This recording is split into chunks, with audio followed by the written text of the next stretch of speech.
Hi everyone, FIDE Master Dennis Monokroussos here, and this week we're going to take a look at some viewer questions. And it's a good range of questions, mostly relating to the opening, but we've got an in-game question as well. And, well, let's get started. So the first one comes from KXZ, who's an expert, and he's curious about the following variation. So in the Ruy Lopez and this G6 line, which I think is usually attributed to Smyslov. Okay, so it continues like this, and this is all the main line of it so far. D takes C6, Queen D4, Knight F6, Knight C3. And then here, okay, Bishop to G4. And here, White has tried a couple of moves, but the idea that KXZ is interested in begins with castles. Bishop takes F3, G takes F3, castles. And here, okay, it was a bit hard to follow what he was suggesting in his question. So he gives some concepts, and it was a bit tough to kind of work out exactly what and where. But he gives the following variation. Okay, so after Queen E3, Knight H5, F4, B6. Okay, there's a game, Luther against Daltov, which continued F5, Rook A to D8, Rook takes D8, Rook takes D8, FG, HG, F4, and just to go to the end of the variation. This is, as I said, from Luther Daltov in Bad Lauterberg, 1991. KXZ references this from a column by Nigel Davis, the English Grandmaster, or British Grandmaster, on ChessPub. And anyway, he suggests, KXZ that is, an improvement over this, or at least what he thinks might be an improvement. So instead of the immediate F5, he suggests this. E5, Rook A to D8, and then F5. And so this is really the heart of his plan. This is kind of the big idea. So we're breaking up Black's kingside potentially, of course, if Black takes it, that is. And if not, this pawn is very nicely placed there. We'll bring the second pawn to F4, and generally speaking, start shoveling pieces over to the Black kingside. So he gives the following lines. So from here, okay, one line is G takes F5, check, swapping rooks, Queen G3, Queen F8. Certainly Black is rather passive here. I mean, he's up a pawn, but it's not very meaningful. The entire kingside structure is poor, and of course, Black's queenside majority is not clean. I mean, he has the doubled C pawn, so it's not as big an asset as it might be normally. But of course, he has even more problems on the kingside.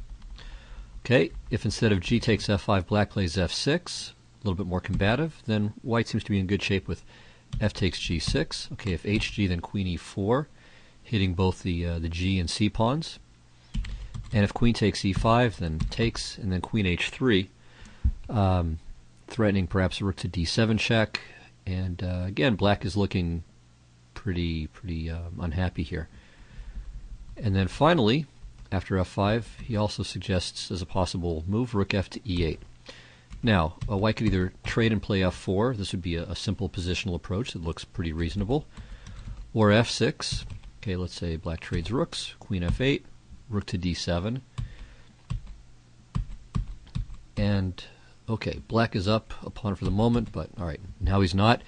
So material is even, but clearly White's pieces are much more active. I mean, they're all right there in Black's face. There's problems with F7, and yeah, it's just not a pleasant position for Black at all. So KXZ wonders, can we improve on this somewhere, somehow for Black?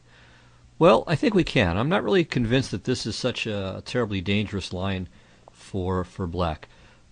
Here, instead of his Rook A to D8, which looks a bit vague. I mean, it's a natural sort of move. I mean, it doesn't necessarily hurt anything. I mean, it improves Black's position, but it's kind of generic. I mean, it's just the kind of move you make when you don't have any better idea. So here's perhaps a better idea. We'll start with Queen to E6. And this, I think, makes really good sense. I mean, we just stop F5 altogether. And if F5, we just play Queen takes F5. No big deal. Additionally, White can't play a move like Knight to E4 or Knight to E2 to try to bring the knight someplace where it supports F5 because the A2 pawn hangs. Okay, so let's say White plays King to B1. Well, now Rook A to D8, among other things. And now I think Black is just fine. So we can maybe play queen f5 next. I mean, that looks like a logical continuation. Maybe c5, maybe rook f8, maybe f6. So black has plenty of decent ideas here. And I think just this one little interpolation really changes things so that black is completely fine. Okay, so let me just go back and say one other thing, maybe on white's behalf. All right, instead of castling knight to d2, okay, and this is also known. I mean, this is, in fact, the move in the game from which the Davis article is taken. So knight to d2, c5, queen e3, castles, h3, bishop to d7, castles, bishop c6. So all of this is from the game Shirov Asmey-Parashvili, played in Montecatini Termi in 2000, and here Shirov played g4, which was okay, but he did go on to lose. Sokolov in his book, The Ruy Lopez Revisited, suggests f3, which has also been played before. This is from a game Volkarev against Malenyuk, played in Alushta in 2004. And all right, I'm not sure that white has an official slight advantage here, with complete trademark and all of that, but probably he's still definitely in the fight for the edge here. So this looks like a reasonable way for white to proceed, but whether it promises anything concrete, I'm not sure. Okay, so that's what I wanted to say about this game and this question. Okay, on to the next one. This is from Flint Eastwood, Class C player, and here's what he writes. He says, if it ever tickles your fancy, I'd love to see a video on how to defend against kingside pawn storms, aside from castling queenside anyway. It's a problem I have as black a lot. I've tried so many different strategies to try and stop the advance. When I used to play the Dragendorf, I often tried to lure white into locking up the kingside, but it always seems he has one pawn too many. Usually the f-pawn is the one that finishes me off. I've also tried countering in the center, but it seems whatever counterplay I have there isn't enough to stop a deadly attack. At the moment, I feel like my only defense is hoping that I have an opponent who doesn't know what he's doing. It's becoming a real pain. If you have any advice or strategies, I think it'd make a great concept video. Well, I think to some extent it always is going to depend on whether your opponent knows what you're doing and whether you know what you're doing. So that's maybe a little bit of a cop-out, but it is true. I mean, you simply have to develop skill at this sort of thing. And you mentioned a couple of the basic strategies. I mean, there are really three strategies in the most general terms. I mean, one is to simply block the pawns, and you mentioned that. And you said, but the guy usually seems to have one extra. Second is to counterattack in the center. I mean, that's another very old and legitimate piece of advice. It doesn't always work, but it often does. So, the guy attacks on the wing, you attack in the center, or counterattack in the center. And then the third plan is to counterattack. So let's say opponents have castled on opposite sides. Well, you throw everything at his king, he throws everything at yours, and the person who's able to best combine defense with attack will often be the one who wins. So that said, I mean, it's a very, very general question. I mean, there are a lot of different contexts, and what's the right strategy in one case may not be the right strategy in another. So even though you said you used to play the Dragendorf, I'm going to supply you with a couple of examples from Dragendorfs. And since that would be your side, we'll flip the board here and let you look at it from the black side. So the first game is Griffiths against Jones, played in Bunratty in 2007. Okay, so g4, bishop g7, castles, and now one interesting idea is h5. So we're kind of getting there in advance. Okay, so g5, and we get this locked up structure that you were referring to. g5, knight f to d7, king b1. Okay, castles, bishop to g2, knight b6, a3, knight c4. All right, we're going to get to the point here. Okay, so here, white plays f4. So he's dreaming again of this kind of f5 sort of advance that you mentioned. The f-pawn is the one that often finishes you off. Well, here in this position, black has a very good rejoinder, e5. So this gets rid of said f-pawn before it can do its damage, and black gets to camp out very nicely on the dark squares. Okay, actually, it might have been interesting to play bishop c3. White doesn't have a dark square bishop anymore, so this idea of wrecking the white queen side looks pretty good. It involves sacrificing a pawn, but According to Williams, Jones would stand better here, somewhat better. But knight e5 was fine as well.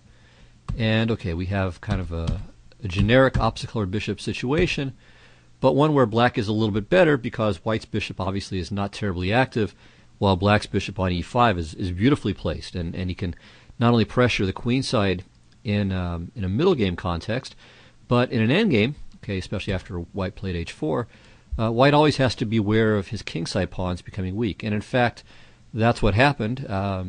White should have probably held the game still from this point, but black had the better long-range chances, and white went astray eventually in an endgame, lost his kingside pawns, and lost the game. So actually we can take a quick look at the rest. So I'll go through this fairly rapidly.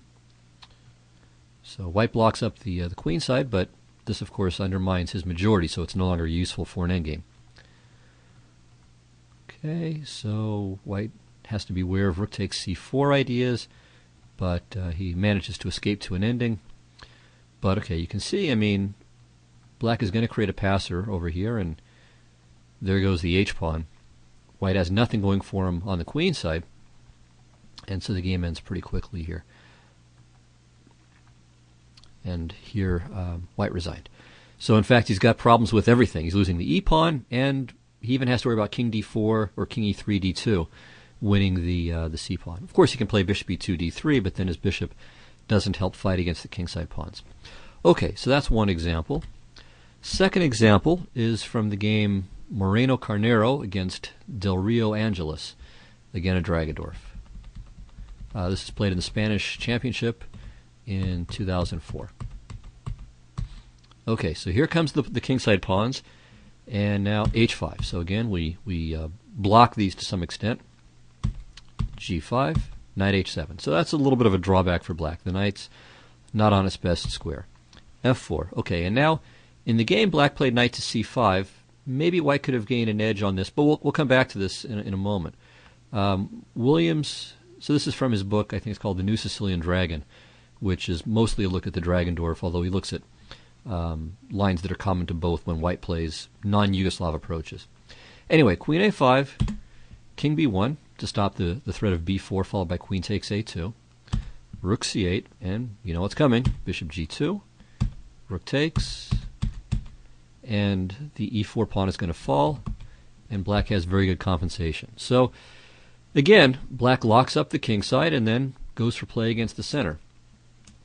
Alright, so back to the game though. Black played knight c5, bishop g2, b4, knight d5, e6, knight b4, knight e4. So again, counterattacking against the center. Although here, Williams thinks that with queen at d3, maybe white could be better. It's unclear, he says, but at least he would prefer white slightly in this position.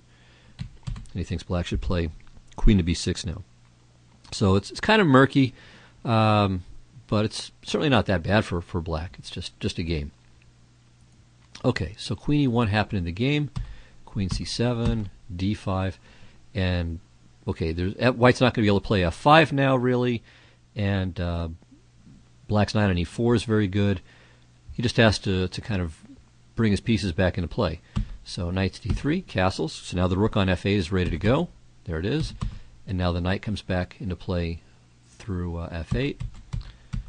And from here, okay, there's further inaccuracies in the game, but basically the point is that black is fine here, and successfully stopped the white kingside attack. All right, so let's go on to the next question, and this is from Wolfgang, a Class C player, who wanted to know about the Gajewski, I'm guessing that's how you pronounce his name, Gambit, Gajewski, a strong Polish grandmaster. So Wolfgang was very impressed by the stem game, which he saw in Agard's Attacking Manual 2, a book which he says he didn't really like. I think it's actually a pretty decent book. Give it maybe come back to it in a year or so. See if you like it better then.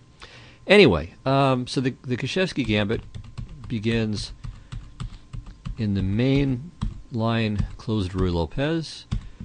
Black plays the Chigorin and then throws in d5. So it's as if he decided he wanted to play a Marshall Gambit anyway. Now, this is this basically started in 2007 with this game that Wolfgang alludes to, and it's a really remarkable game that Black won, and it's become a pretty popular, pretty trendy line. Although I think it's starting to fade a bit now. I wouldn't say that it's refuted, but certainly I think White has had the more promising results now. So the bloom is off the rose a little bit. So while it's not bad, it's certainly playable for Black, and probably completely playable at club level. At the professional levels, it seems like White is not really experiencing any difficulties against this at the moment.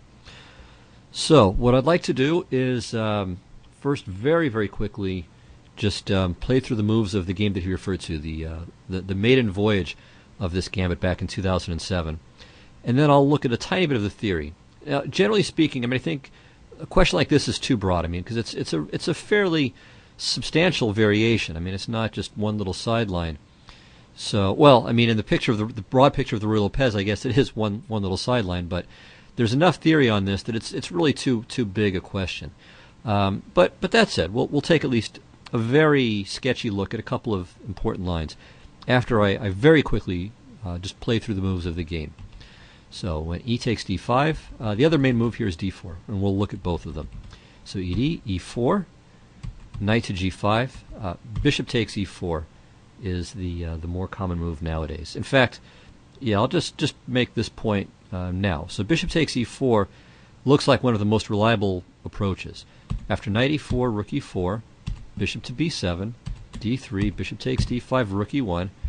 I would say that Black has some compensation for the pawn, but to me it looks like this is, well, if you compare this with a Marshall Gambit, I think that White has a much better version. I mean, in the Marshall, Black has usually made much more progress on the king side than he has here. So White hasn't really had to create weaknesses, and in particular light square weaknesses. I mean, in the Marshall Gambit, you have the same kind of material balance, the same kind of pawn structure balance in terms of what pawns are on what files.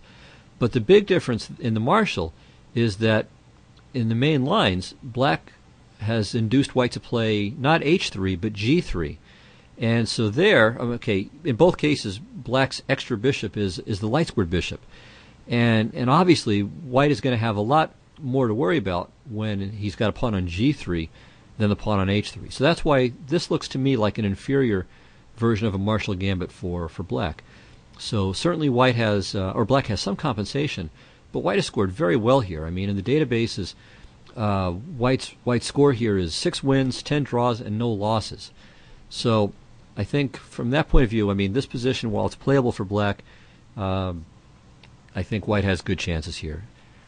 So this would be, for me, a reason to avoid this gambit. Okay, but let's, again, get back to the stem game. So White played knight to g5, knight takes d5, knight e4, f5, f4, f3. Okay, so clearly this is going to give Black some counterplay. I mean, it's only one pawn, and this, whatever White does with this pawn on f3, he's going to have some kind of substantive kingside weakness.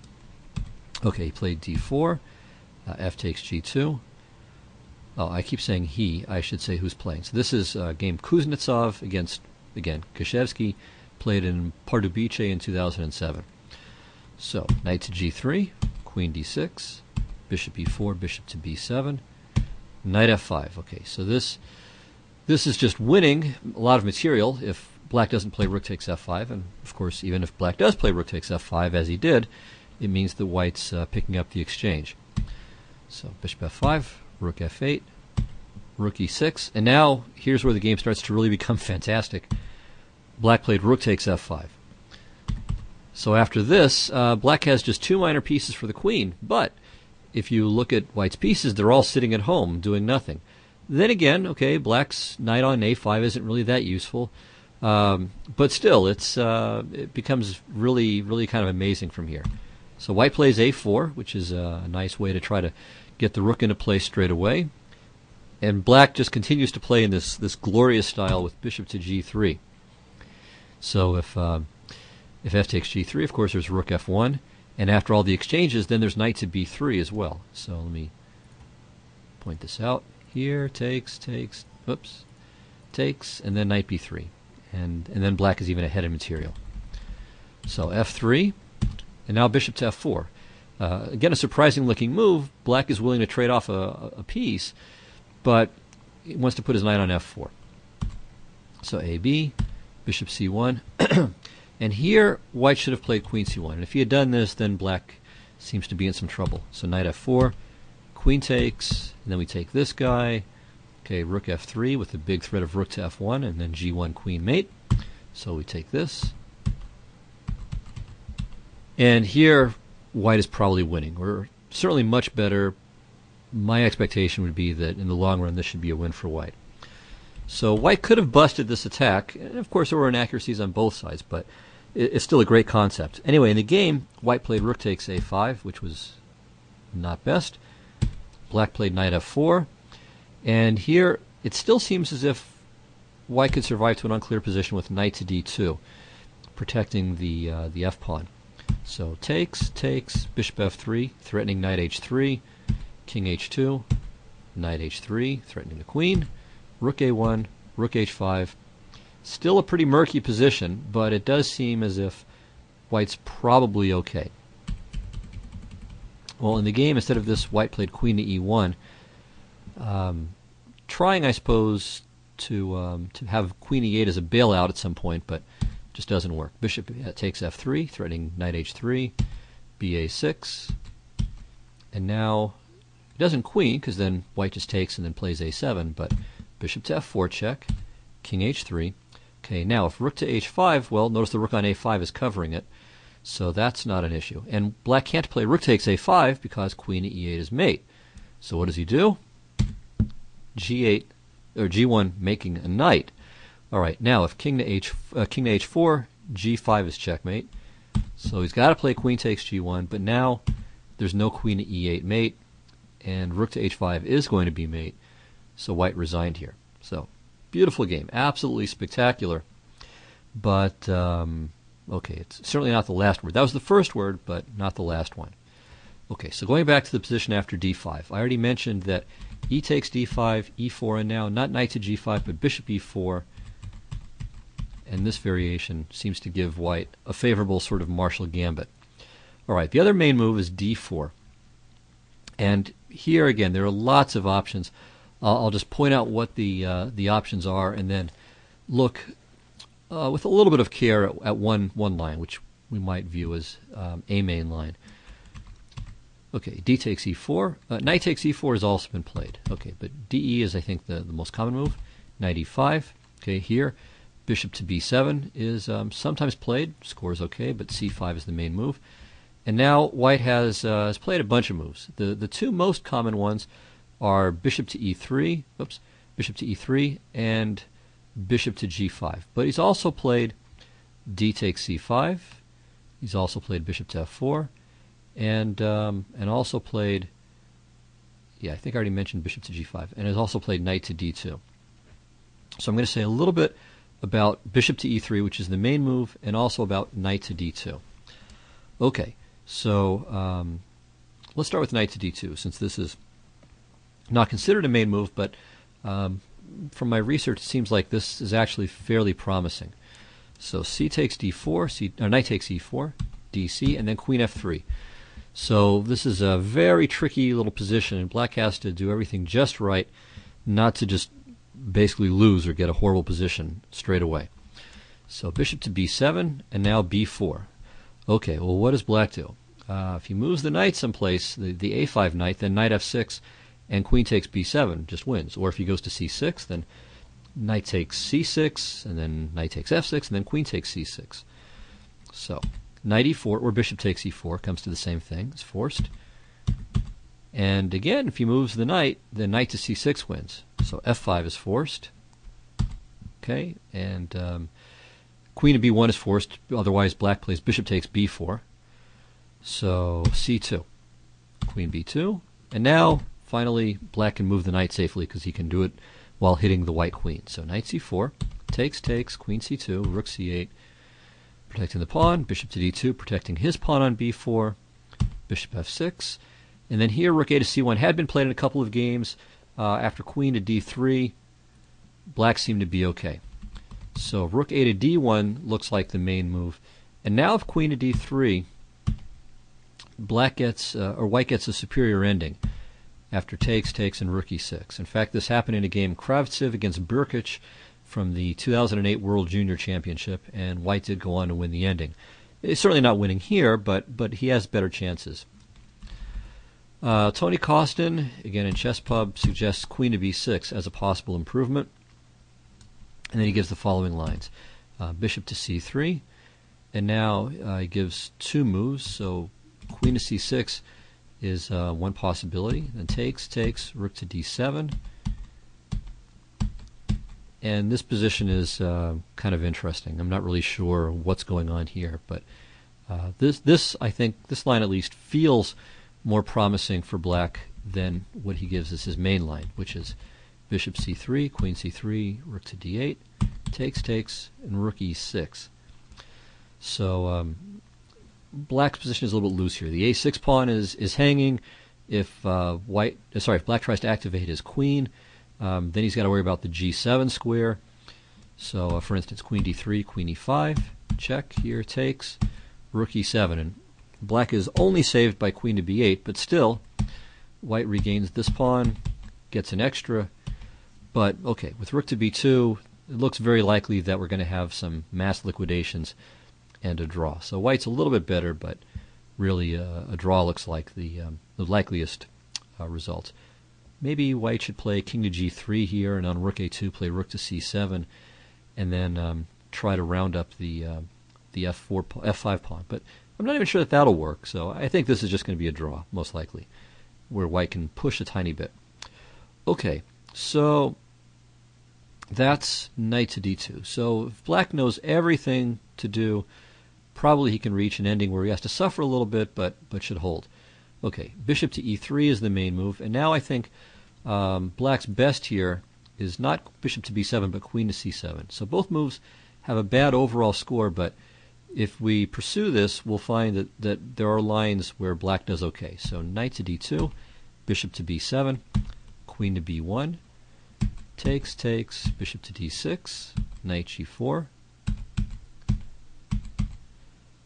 and knight e4. So as usual, it is a gambit after all. White has wound up a pawn ahead, but with pretty good play. So rook f to e8, g5, and now I think the key move here for black, which was played recently, I think it was in a game of Kosintsevas. Let me see.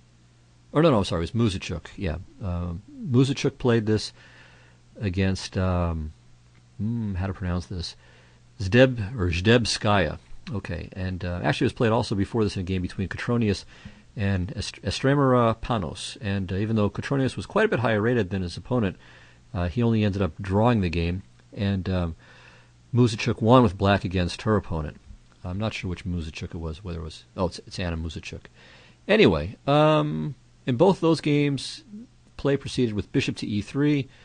Actually, they went the same way for a while. So bishop e3, bishop takes e3, rook takes e3, knight e5, queen d1, knight c4, and so on. And in one game, white played rook e1, the other game, rook e2. But in neither case did white really get anything at all. So I would suggest instead of bishop to e3, though, two moves. One is bishop to c5, which keeps the bishop a bit more active, at least eyes the d6 square in some cases. And then still another move, which might be even best, in addition to being the flashiest and most interesting looking, is bishop to f6.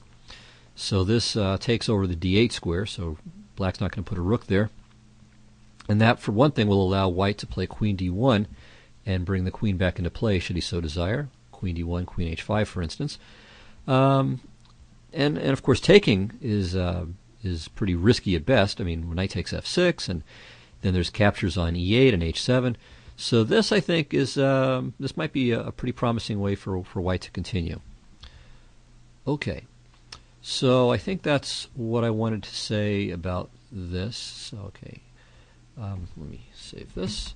All right, and then the final question comes from, let me flip the board around, comes from Helipactor, who's a Class D player, and he writes this. He says, I'm a low-level player trying to improve. I've taken Capablanca's age-old advice and I'm studying the endgame in addition to daily tactical exercises. The problem is that I've hit a brick wall, corresponding squares in king and pawn endgames.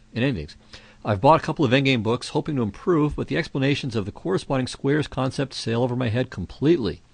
So my question is, can you make a video, you may have already, that explains this concept to endgame greenhorns like myself?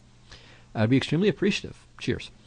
Well, the first thing I would say to Helipactor is that if you understand opposition and maybe triangulation, that's all you need to know as far as corresponding squares are considered. So if you've got those two concepts down, don't worry about these really super duper complicated corresponding squares examples where you see diagrams where you've got numbers 1, 2, 3, 4 written for both sides, kings, and all of that. I mean, that's way more complicated than you'll ever need. I mean, look, I've been playing in tournaments off and on for a long time, 30 years, and I've never had a king and pawn ending where concepts like the opposition, triangulation, and an anti-opposition, anything more complicated than that was needed.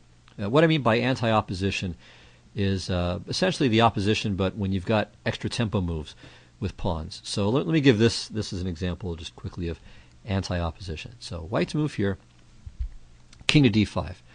Okay, black to move here should, of course, play, hopefully you know. If you don't, it's king to e8.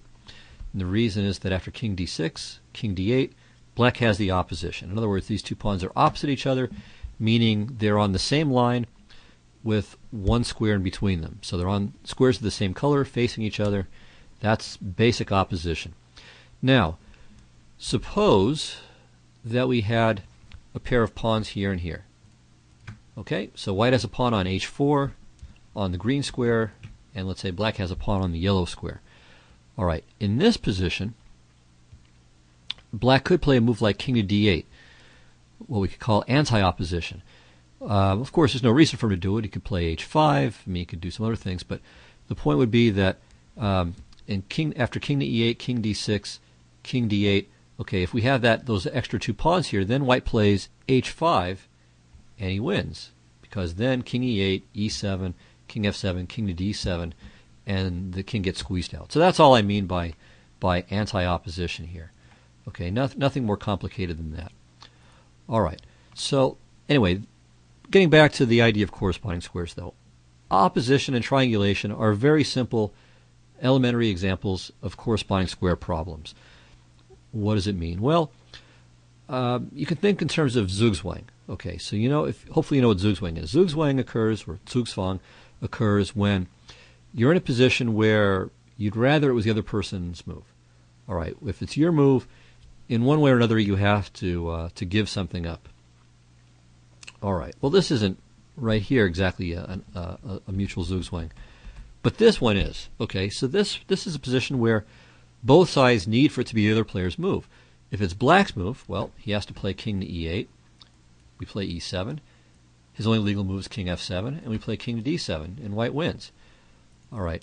If it's white to move here, well, he can't do anything. He has to give ground. He either plays e7, which leads to either the loss of the pawn or an immediate stalemate, or he retreats the king and then has to start all over again. So these are a pair of corresponding squares. Okay, so they're corresponding, by which it means that it's a situation where you've got a kind of a mutual Zugzwang, or at least one player is in Zugzwang, and in a way you could say both players are. So corresponding squares, it really has to do with that. And then you try to find all of the mutual Zugzwang situations. Okay, so let's look at a richer version. So the famous triangulation situation. Okay, so how does white win? If he plays king to e6, king to e8, and here we once again have our mutual. What am I doing? Sorry, messed that up. Yeah, we need to add some guys here. Okay, there we go. All right, so this is our good old-fashioned triangulation position. White to move here. What does he do? Well, if he plays king to e6, king to e8, and again it's a mutual Zugzwang. If we're black to move, white would win in the way we just saw in the opposition problem. King to e7 followed by queening, or making a rook, depending on what's going on with the stalemate, where you play king f6.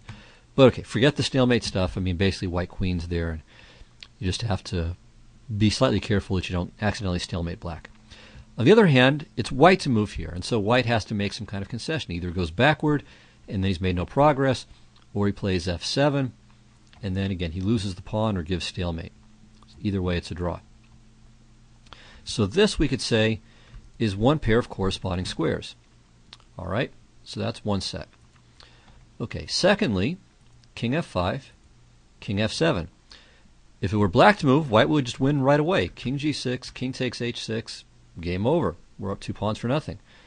On the other hand, it's white to move here, and if white moves, well, either he retreats someplace back here and loses the f-pawn and has no winning chances, or he goes back to e5, and then all we've done is repeat the position. Okay, so that's no good either. So we've now identified 2 sets of corresponding squares.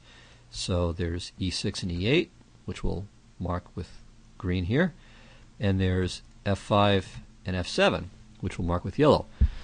So in both cases, we've got corresponding squares. Now, notice that both sides have only one square available to them where they can get to e6, where they can get to the both corresponding squares, and that's the squares they're on right now.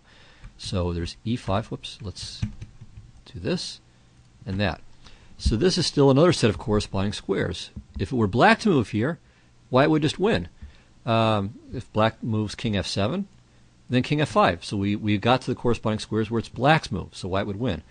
And likewise, if king to e8, king to e6 wins. So both sides want the other guy to step on the corresponding squares first. Okay, so what is white to do? Well, the next thing we can do is to try to figure out, well, what squares are common to another pair of corresponding squares.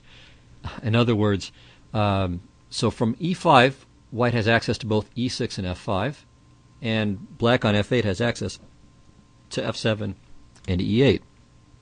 Okay, but is there a place, for instance, where white would have access to both e6 and e5?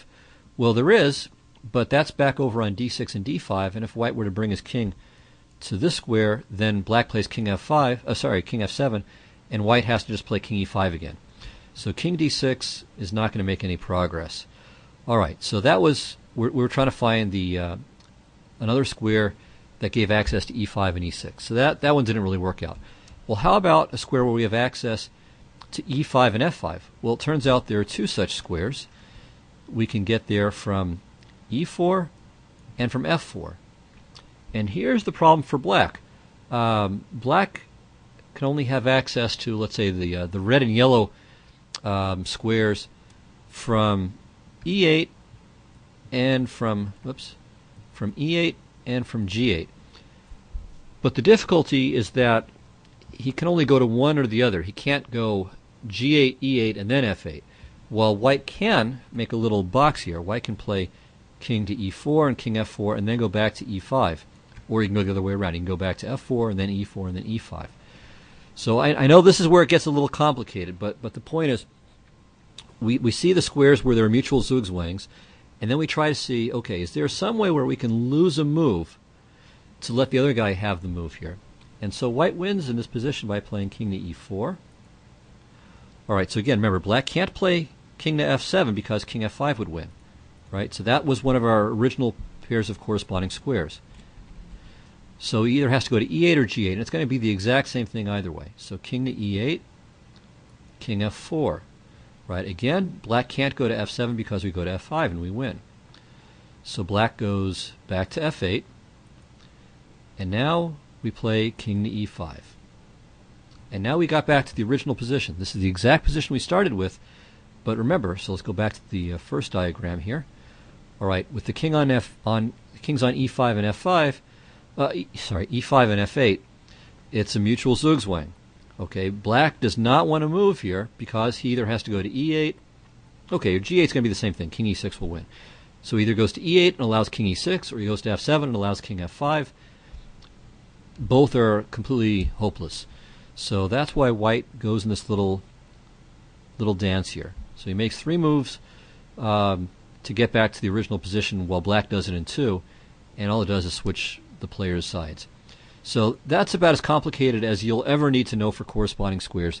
So hopefully that's helpful. We have one final example.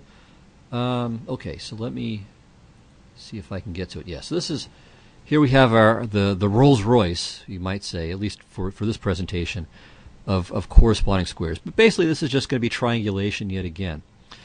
Okay, so from here we already have a mutual Zugzwang. Okay, White doesn't want to play, I mean, to make progress, White's going to have to bring his king all the way around here, okay, and then try to win this. But if he runs to c3, then black is in great shape. He just plays king a4, and we'll see what happens if he tries to go with this directly. So king to b4. What does white do? If he moves the king, king takes c4, it's a dead draw. If he tries something like a3, black has time to take, and then here white needs to play king to d3, or he has to play king to d3 to hold the game. Because if he plays king to d5, what am I saying? Sorry, I'm losing my marbles here. King to b3, of course. Yeah, king to b4 is terrible because king to d5 wins. And this is, of course, another mutual Zugzwang. So here, too, there are corresponding squares. And for black, he wants to go to b3. Okay, and now king to d3 is a draw, while king to d5 is losing to king to b4. So here, white stepping into the mutual Zugzwang. Okay, so king to c3 is no good, at least if white's trying to win. And likewise, a3, it's the same thing. Or actually, it's not quite the same, but it's very similar. So king to b6, king c3, and now again, black rushes back over here. King a4, king a3, and here, okay, if white could play king to d6, he would win. So if king to d6, king to b4, king to d5, white wins, but he can't do that. So he either just goes back and loses the pawn but draws the game by grabbing the opposition, or he plays this and loses to king b4. So back to the original position. What does white do? Well, I mentioned that this was a mutual Zugzwang. So what he plays here is king to b3, or king to a3, and on king to b6 plays king to b2. Okay, so this is the big key idea. So now on king a5 he plays king to b3. So again, it's triangulation, so called because we're making a little triangle. So we're taking 3 moves to do what we could normally do in 2, so that way it ends up being the other guy's move instead. Alright, so now black again has nothing better than a retreat. And now king c3, king a5. And this too, well, okay, I should say that the position after, let's say, king to d3 and king to b4, this is again a mutual Zugzwang here. So we've got it once again. We want it to be black's move here, not white's move. So how do we get there? Well, if we go there directly, it's white to move. And okay, we play our sacrifice, but again with king to b3, not king to b4, this loses, but king to b3, black gets the better half of a draw. So king d3 holds the draw, he loses the pawn, but he gets the opposition. And if he plays king d5, he loses to king to b4. Okay, so again, this is a mutual Zugzwang position, so white's task is to make it be black's move here. And again, we do it by corresponding squares. We figure out how do we get to, how do we get access to all the key squares we want? King to d2. And okay, so the point is on king a4, we go to e3, and now we're going to go to e4 and d5. So black plays here, and now we have this. All right, king a3, king e4, king a4, king d5, king b4, and a3, or for that matter, a4, both win. All right, so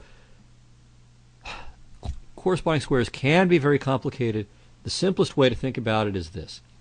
What are the mutual Zugzwang positions? Okay, in other words, what positions are such for the kings that if it's black to move or the weaker side to move, he loses. If it's the stronger side to move, it only ends up a draw. And then you figure out, well, okay, what squares can I access around there? And you try to figure out all the mutual Zugzwangs. And once you've done that, then you try to identify the neighboring squares that you can use so that you can force the other guy into the mutual Zugzwang first. Okay, so that's basically all you need to know. So opposition, you definitely need to know. I mean, that's just basic. It's the most elementary version of corresponding squares there is. And then triangulation is a bit more involved, but not terribly involved. I mean, if you grasp the first example of triangulation, then you should be in reasonable shape. Okay, so hopefully it was clear enough. This example, there are ways in which the examples they start to get intricate, but I hope at least the ideas of triangulation and mutual Zugzwang are clear enough that you've at least got a functional understanding of this idea. But again, let me reiterate: I've never needed anything more complicated than opposition, anti-opposition, and triangulation in my entire, let's say, my entire tournament career. Okay, as far as corresponding squares issues was concerned. So if you've got a good grasp on that, the rest you'll have a very good chance to figure out over the board. Okay, so that'll do it, and I think that gets me caught up on the viewer questions. So again, I try to do these about once every month and a half or so.